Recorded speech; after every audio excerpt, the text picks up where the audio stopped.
Thank you very much. I'm going to try to impress on you what it took to become a free diver back during the time of World War II. I was having a problem. Had a ski boat, and I'd be out skiing all the time and scaring the hell out of myself because I was afraid of deep water and I could not swim. I couldn't swim a beat. So I finally went to night school, and there was a night school right near me, and I could go in there 5 nights a week if necessary, but I started out going there to learn to swim, and I met a gentleman by the name of Ralph Pasos, and Ralph Pasos was the lifeguard in the swimming pool. And as time went on, and I lost some of my fear of water, he would talk to me a lot, and he got around to telling me what it was like to go out in the ocean. Well, when we started talking about getting into the ocean, and now we're up to about 1944, the wars were just dying out. You could get gasoline, you could get sugar, you could get flour, our life was changing.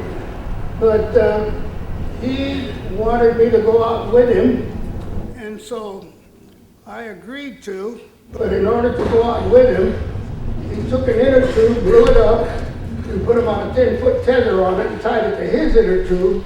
And his inner tube is what he would put the abalone in. And the abalone was the number one thing we were looking at the time. I don't remember even thinking of looking for lobster.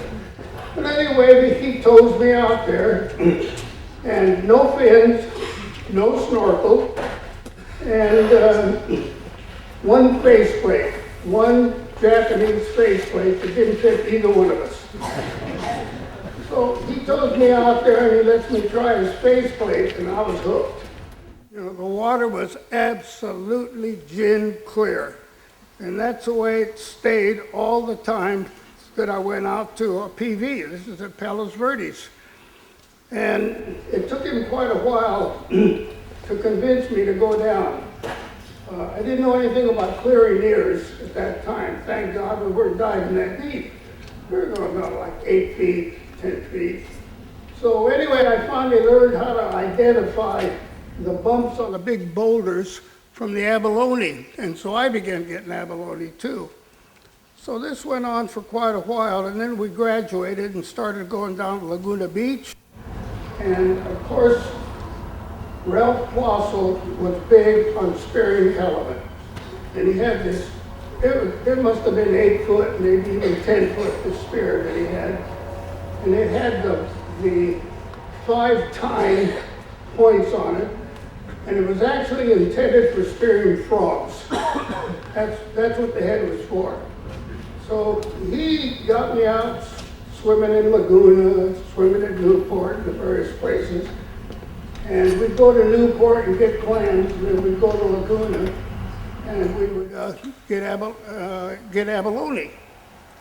And as time went on, well, I decided I wanted to spear fish too. So Ralph and I and his wife, Margaret, we went down to Mexico a couple of times, and on one of these trips, I came across a very large angel shark. Now, keep in mind, guys, I had no idea what the strength of a fish was. Not the vaguest notion in the world. So he did not want me to spear this angel shark, which probably weighed about 18 or 20 pounds. He was afraid it was going to swim off with his spear. So anyway, I finally got him to agree to let me spear it. So I got down there and punched the thing, and the darn thing came up off the floor. I had no idea how strong they were. It came off the floor and went into a semicircle and wound up over the top of me. And I'm thinking, what in the hell have I put myself into here? I'm going to get bit at nothing else. It came off finally, thank goodness. So we did not lose the spear. And as time went on, then I graduated and I started picking up spear guns. But it was a long, long time until I picked up one of Jack Prodanovich's guns. I started out with a Samson. A lot of you guys don't remember the Samson gun. And the Samson gun was a real bear of a gun to cock because it had nothing behind the trigger. But I worked with that for a long time, and I managed to shoot fish with it, but it was a real chore. And so years and years downstream, I'd already speared a lot of black sea bass with the Samson gun. It didn't take spearing too many blacks to convince me this was the wrong thing. There's nothing worse than getting home at 9 o'clock at night, Sunday night. You got to be at work the next morning, and you've got a couple of 100 pounds of fish in the backyard, and you've got to get out there and fillet it out, skin it out, fillet it out, and that wore thin in a hurry. And so I started looking for other things. And right along about then, I became a pilot, and I became a pilot so I could fly into Mexico, down Baja. So I started flying down into Baja, still with my Samson gun. And so now I'm going down there and I'm shooting the fish with the Samson gun, which was adequate, which was a pretty good gun if you could cock it. That was my problem. I just had a hell of a time cocking it. So anyway, while I was doing pretty good with the Samson gun, I still hadn't tasted what a real game fish does to you. So I shot my first game fish that I considered a game fish with a small amberjack, like he might have weighed 20, 25 pounds, and he almost tore the gun completely out of my hands. And so I decided I got to do something better than this. So I hung a small knife, a small hook knife around my neck on rubber bands, and I proceeded to go out there again and start shooting at him. If I got into trouble, I just stretched this thing out and cut the line rather than lose the gun. And this went on for quite a while, and then I decided I got to put a float on it. So I put a float on the gun, but I had no idea of what the fish was going to do with the float. Well, what he did is I probably had about 40, 50 feet of line on it. He promptly ripped the float off the gun, and the last thing I saw of the float, it just disappeared down into the deep water. This was right off Cabo Santa. This was an amberjack, probably about 25, 30 pounds. Usually didn't shoot at anything that was much smaller than that. So as time went on, I just graduated and started working with stuff, and I accidentally wound up having a chance to use one of Jack Bogdanovich's guns. And from the minute I used that gun, I saw I was on the wrong track as far as guns go.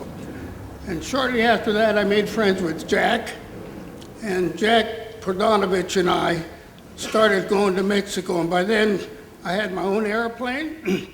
And I had a home on the beach at Cabo Pulmo. And when you went diving for fish at Cabo Pulmo, you did not need a paddle board, you did not need a boat, you did not need a float. All you had to do was just stick your face in the water and swim out. And you did not have to swim very far out. It was a very short swim. And from then on, well, Jack and I dove together. And we became dive partners for about 30 years, maybe even 35. And he made a lot of trips with me, and we shot a lot of variety of fish, and some of them bigger, some of them smaller. And that went on for quite a few years. And then in later years, we moved to San Diego, and I started going out with Jack and with Pat Daly on Pat's boat, which was called the Megalodon. And of course, all of these trips now were in the Claren Islands, at Foca Partida and San Benedicto. And so I don't have to tell anybody what that's like when you go to those places. It's unbelievable. And of course, now we're shooting at wahoo and whatever else of a good game fish we can find. And this went on until the very, very present time, until Pat passed away.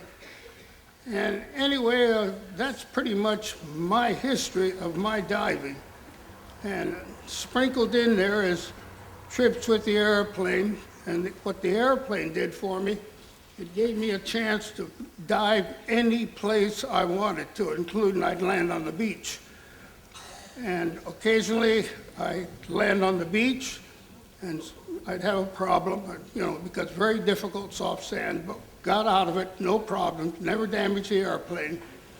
But as time wore on, well, I dove the peninsula from one end to the other, wherever I could park my airplane or wherever I could drive to.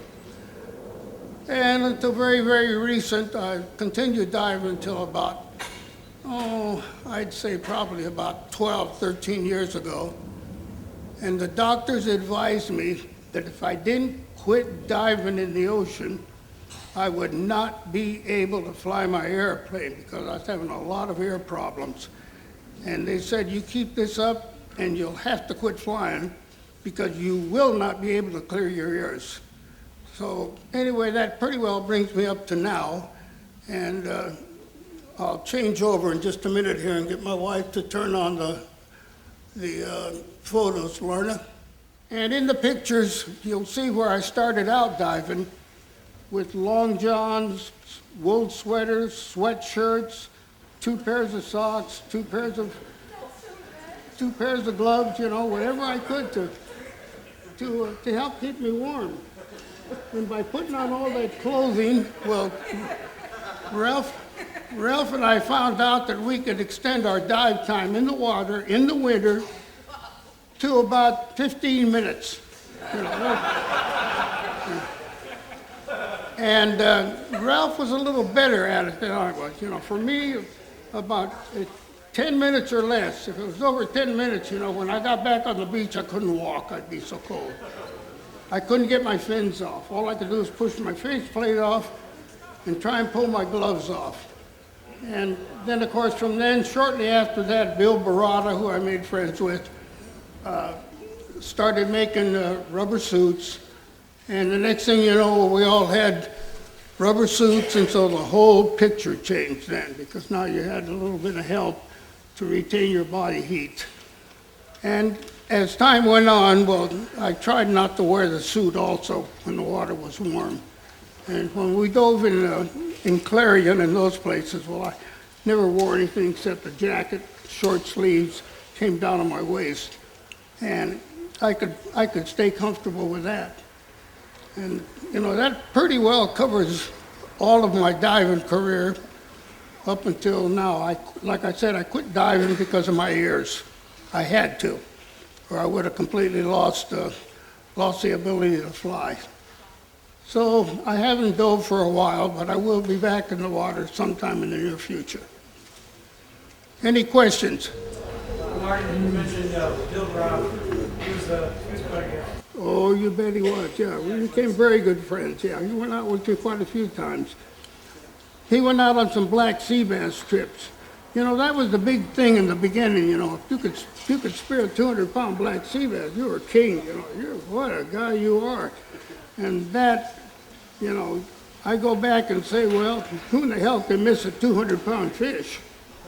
And then after you do all that, who wants to come home at 8, 10 o'clock at night, get out in the backyard, put up floodlights, and start skinning and filleting these fish and getting them on ice and give them to the neighbors, and all that.